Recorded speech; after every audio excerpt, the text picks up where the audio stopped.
Okay, moving on to renal problems. Okay, renal problems are usually showing up on the NCLEX as pediatric issues. All right.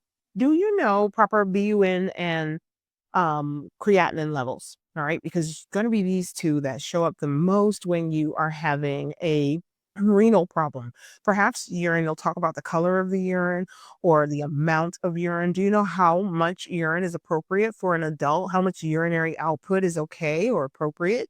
All right, well, I really want you to think about this because we're looking in the NCLEX for crisis, right? We're not looking for wellness generally. All right. You might have a couple of wellness problems in the very beginning, but for the most part on the NCLEX, we're looking for crisis. So when working with a renal patient and we see that they have amber colored urine, what are you going to think? Dehydration. That's what you're going to be thinking. And when you see the words tea colored urine, what are you going to think? Inflammation, okay? Or some kind of injury to the kidney tissue. All right. So tea colored versus amber colored. Those are key words in crisis with renal patients. Okay. BUN, creatinine. All right. 24-hour urine collections. Why do we do it? Usually to check creatinine clearance. All right. Or maybe we're measuring protein or the hormones in the urine. So here are some creatinine ranges, BUN. Okay. Your GFR rates. Okay. Don't get so stuck on units. Know those numbers. All right. Know those ranges. And more important than knowing low and high range, really get to know the critical ranges. All right. Where things go really wrong. All right. So how much can your bladder hold? About 500 mils. So when a question comes where you're unsure of how whether or not this patient who needs to be catheterized has a full bladder, and they maybe mention the bladder scan and how much urine is detected by the bladder scan, right? Knowing that 400 to 500 mils is about an average bladder capacity could help. All right, could help you. So these are numbers here that I don't believe NCLEX will just give you, although on a case study question, you might have these values given to you. I would know these though. All right. Okay, guys, moving on to electrolytes. Okay, electrolytes. I'm going to talk to you about electrolyte of choice. I'm going to mention it. All right, nausea and vomiting. Okay, emesis. Okay, dehydration. These are all prone to cause electrolyte imbalance. Okay, so do you know, based on other signs that you might be provided, we've already talked renal and we mentioned specific gravity there in the normal ranges that we were given there just a slide ago. And, perhaps if the specific gravity is too high, you get dehydration, right? Or maybe the patient has dry mucous membranes, or there are other signs and symptoms that are telling you that. Maybe the patient has low blood pressure. There are all these little signs they're telling you that there's dehydration. Well, don't just expect them to be a little hypotensive. Expect their electrolytes to possibly be off as well. Okay, so that's just something to think about with electrolytes. Also, electrolyte of choice. We're going to go through some common electrolytes and which disease processes you should first think about putting them with on the NCLEX, starting with sodium. SIADH. Do you know what that is? All right, we're going to talk about it on our endocrine day. I'm not going to break it down completely for you today.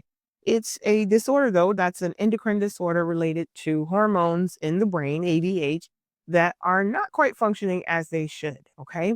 Causing a change in sodium levels for this patient. So when you see sodium problems, maybe think SIADH, okay? Or DI, diabetes insipidus, which is kind of like the opposite scenario of SIADH. Both involve ADH or antidiuretic hormone in the pituitary gland, okay? Damaged pituitary gland will produce possibly diabetes insipidus. That said, sodium levels usually go with those two disorders, or lithium dyscrasias or abnormal levels can be connected to sodium. Why? Because sodium and lithium are competitive binders. Did you know that? Lithium's a metal, kind of like an electrolyte, because all these electrolytes, I don't know if you've noticed, are elements on the periodic table of elements. Lithium is as well. So it kind of acts like these other elements: sodium, calcium, potassium, magnesium. All right, moving on to calcium. If you see calcium problems, you're hypocalcium, even hypercalcium, calcemia, they're probably related to thyroid problems. More importantly, parathyroid issues. I should change thyroid to parathyroid there. All right, mentally, in your mind, please do so. Because when we remove the thyroid, we typically have to remove the parathyroid because they're kind of wrapped one around the other. It's hard to save the parathyroid when you have to have a thyroidectomy. So when the parathyroid goes, the calcium levels go super crazy. All right. Does NCLEX want you to be an endocrinologist or an endocrinology nurse to know this?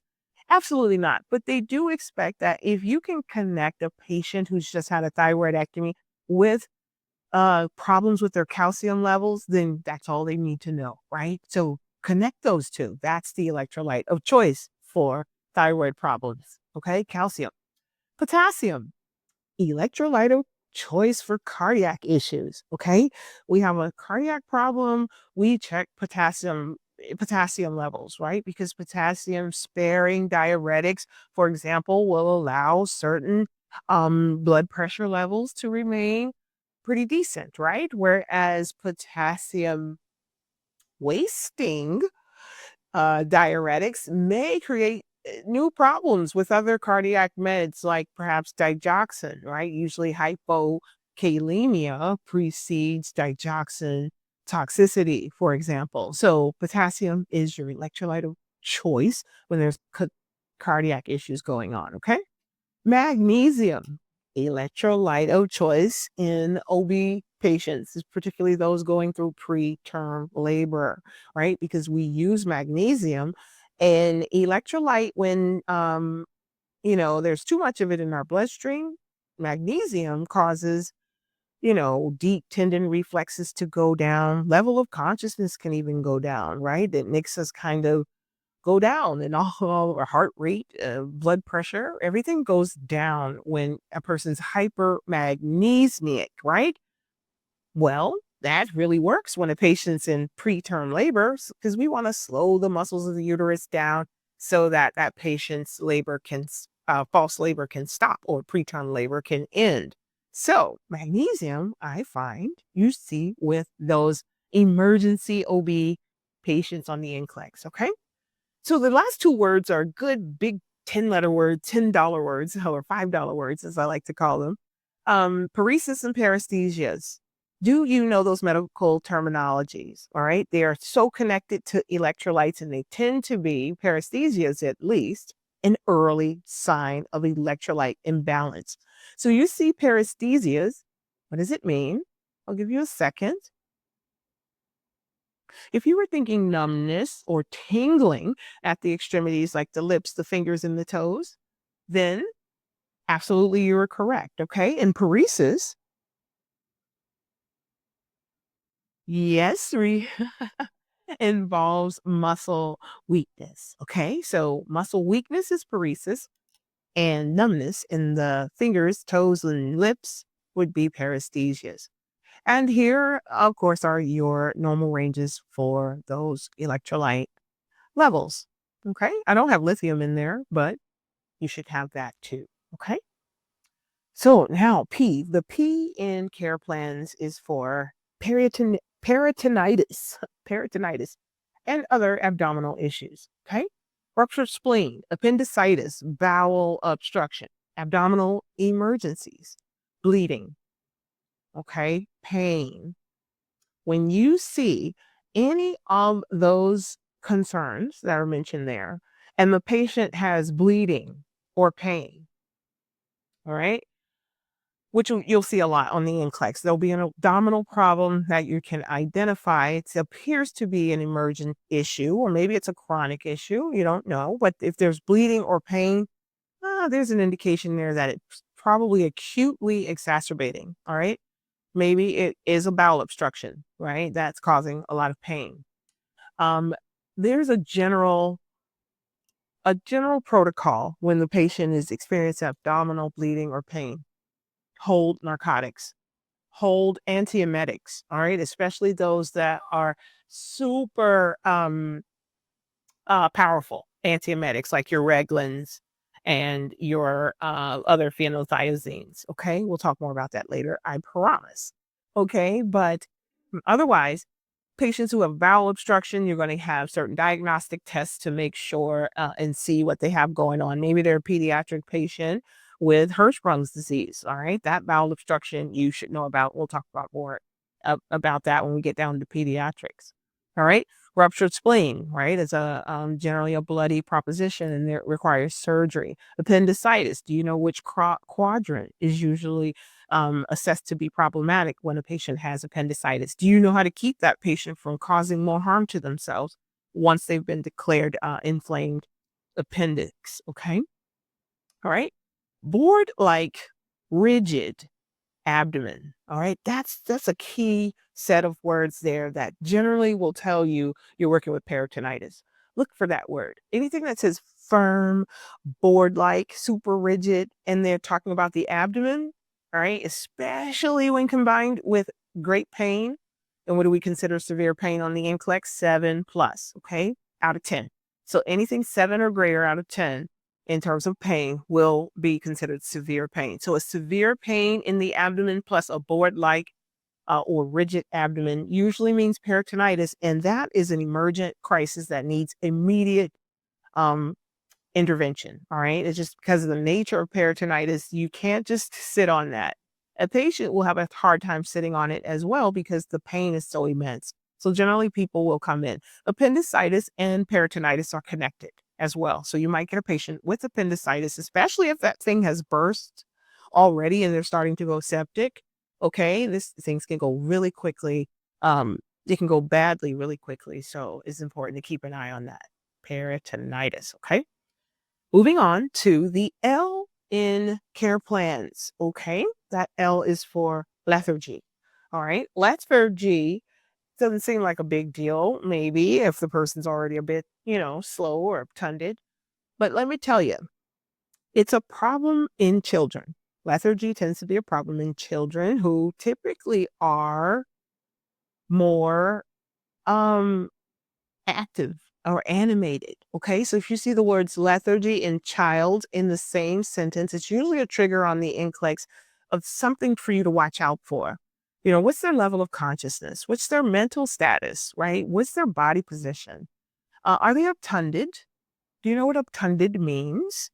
All right. Obtunded generally applies that they are so hard to arouse that you might have to do a sternum rub where you take your fist and kind of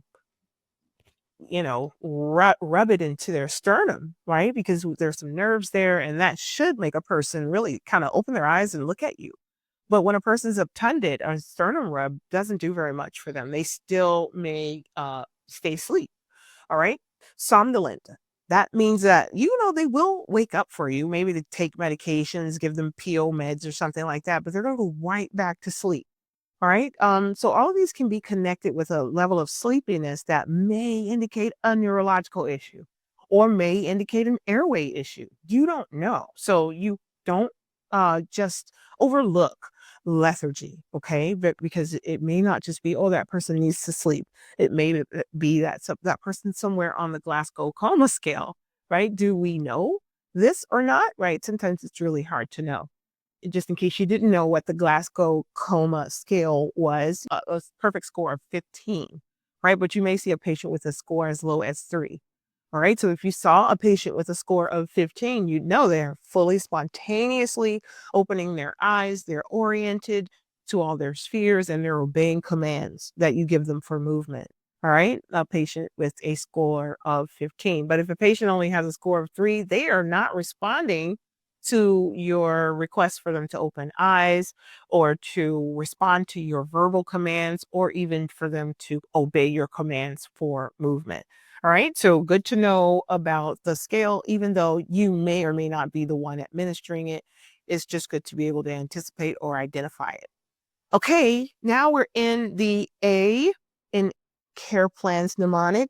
And the A is for altered mental status. Now, isn't that a little bit connected to lethargy? Yes, it is. But altered mental status deserves its very own letter in this mnemonic because people often get delirium and dementia confused. All right. They often get those two confused. And honestly, they're different. And they're different because delirium is more of a short term emerging crisis, whereas dementia is this progressive long term crisis that individuals may experience after. We really don't know what causes Alzheimer's disease, and all dementia is not Alzheimer's disease. However, on the NCLEX, more often than not, we think of dementia as being connected to Alzheimer's disease. So delirium is, again, more of a short-term crisis that's emerging in this clinical environment, right? Short-term, just emerging. You've got to be able to notice the difference between the two. And if you haven't picked up on a theme yet, acute versus chronic is a theme here. Knowing the difference between a patient who's having like these changes in status versus a patient who's just kind of progressing along with a chronic disease that they have. Okay. So delirium is more like a change in status, whereas dementia is kind of like the progressive long-term state that a person is in. Maybe it's getting progressively worse, but it's been with us for a while. We've detected this pattern of dementia. All right. More about delirium and dementia on our Psych Mental Health Day. Okay, alcohol withdrawal syndrome versus delirium tremens. Those are two ways a patient can be altered, right? Alcohol withdrawal syndrome may come with some grumpiness or, a patient who is like kind of in need of um, some benzodiazepines to help calm their mind. But delirium tremens is like a dangerous scenario, maybe one of the only scenarios on the NCLEX where you might actually use restraints, 4-point restraints at that, or a vest restraint. All right. Because these patients are so dangerous and risky, not just to nurses, other patients, but to themselves as well. All right. So safety, safety, safety there with delirium and all kinds of delirium. So more to come on that. Hallucinations. Do you know the difference between a hallucination and a delusion? Okay. And do you understand the 4 spheres of orientation? The 4 spheres of orientation, right? And a patient can be alert and oriented times 4. What are those 4 spheres? Do you know? All right. Do you know? You should know for the NCLEX because if you find that a patient is not oriented in all 4 spheres, then perhaps you're going to need to reorient them to some of them. Okay. And that's going to usually be your best course of actions with patients who are delirious. Got to get to the bottom of why they're delirious, though. There are the 4 spheres. All right. Situation, place, time, person, or self. All right. So you ask them, who you are, where you are, what day it is. And do you know who the president is, perhaps? All right. That one kind of gives you a sense of time as well, time and situation. All right.